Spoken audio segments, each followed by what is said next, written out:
Audio Jungle.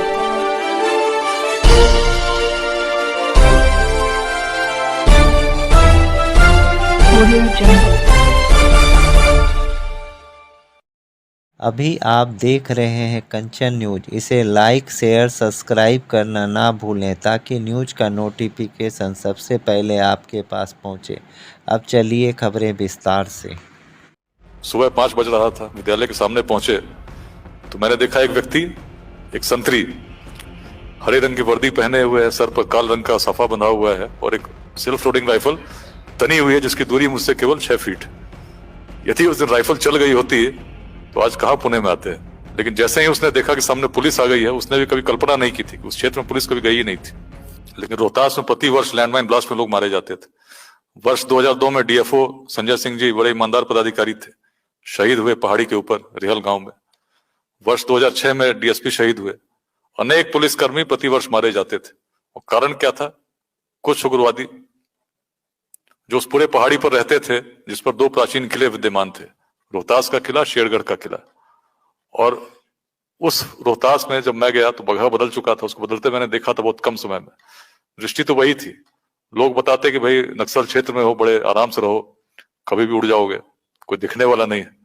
तो हृदय कहता कि नहीं, ईश्वर ने किसी परिवर्तन के निमित्त तुमको यहाँ भेजा है, तो तुमको करना है, प्रयास करो, ईश्वर रक्षा करेंगे। और तभी शुरू में जो चीजें कोई नहीं करता था वैसी चीजें मैंने की। जिस क्षेत्र में कच्चे रास्ते थे, लैंडमाइंस लगे रहते थे, जाए कैसे, 70-70 किलोमीटर की यात्रा करनी होती तब जाके कहीं पहुंचते। तो शुरू में हमने कहा कि नहीं, चलो गाड़ियों से चलते हैं, लेकिन ऐसे समय पर चलेंगे जब कोई समझ नहीं पाएगा कौन आया है। तो रात के 12 बजे निकलते थे डेहरी ऑन सोन से। रोड बड़ा खराब था और सुबह 5 बजे तक फर्स्ट फ्लाइट में पहाड़ के ऊपर गाड़ियों से पहुंचते, क्षेत्र का भ्रमण करते, देखते क्षेत्र कैसा है और तब करते हुए दूसरे रास्ते से निकल जाते थे। तो 3 बार इस प्रकार से भ्रमण हुआ। रोहतास किले तक भी पहुंचे, रोहतास किले को भी मैंने देखा, बड़ा गर्व हुआ। लेकिन चौथी बार जब पहुंचे 3 सितंबर 2008 को, तो एक गांव शेष था, सोली।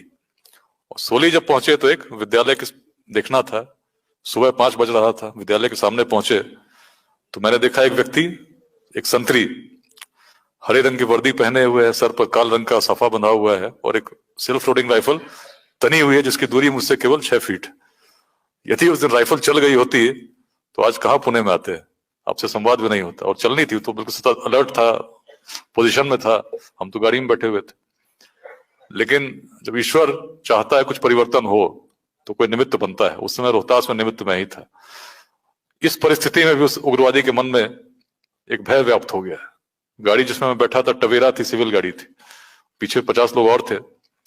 लेकिन जैसे ही उसने देखा कि सामने पुलिस आ गई है, उसने भी कभी कल्पना नहीं की थी कि उस क्षेत्र में पुलिस कभी गई ही नहीं थी।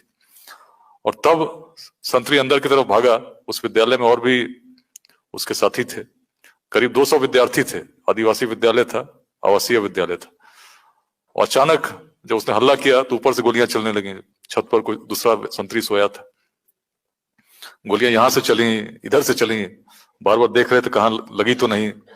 करीब 10 मिनट तक यही स्थिति थी, क्योंकि पूरे गांव में भी अलग अलग घरों में 2-2 की संख्या में लोग विश्राम कर रहे थे और हम लोग तो बीच में थे।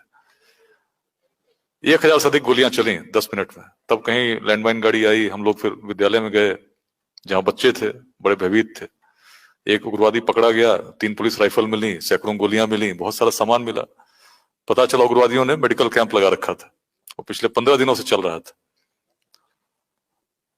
उसके बाद एक और ऑपरेशन हुआ। ये पहला ऑपरेशन था जिसमें पुलिस उग्रवादियों के मांद में घुसी थी और वहां से सफल, बिना किसी क्षति के लौटी थी। उग्रवादियों को क्षति पहुंची थी। लेकिन उसके तुरंत बाद एक और ऑपरेशन हुआ जिसमें एक लैंडमाइन ब्लास्ट उसी गांव में हुआ। एक जवान शहीद हुए, 2 इंजर्ड हुए। और तब मन ने कहा कि नहीं, इस प्रकार से नहीं चलेंगे, गाड़ियों से नहीं चलेंगे, स्ट्रेटेजी बदलनी होगी। पैदल चलने लगे। लेकिन पैदल 70 किलोमीटर जाना हो तो पैदल कितना चलेंगे? एक दिन बहुत चलेंगे, इतनी बड़ी फौज के साथ तो 10 किलोमीटर चलेंगे। तो निर्णय हुआ कि नहीं, कैंप करेंगे रात में।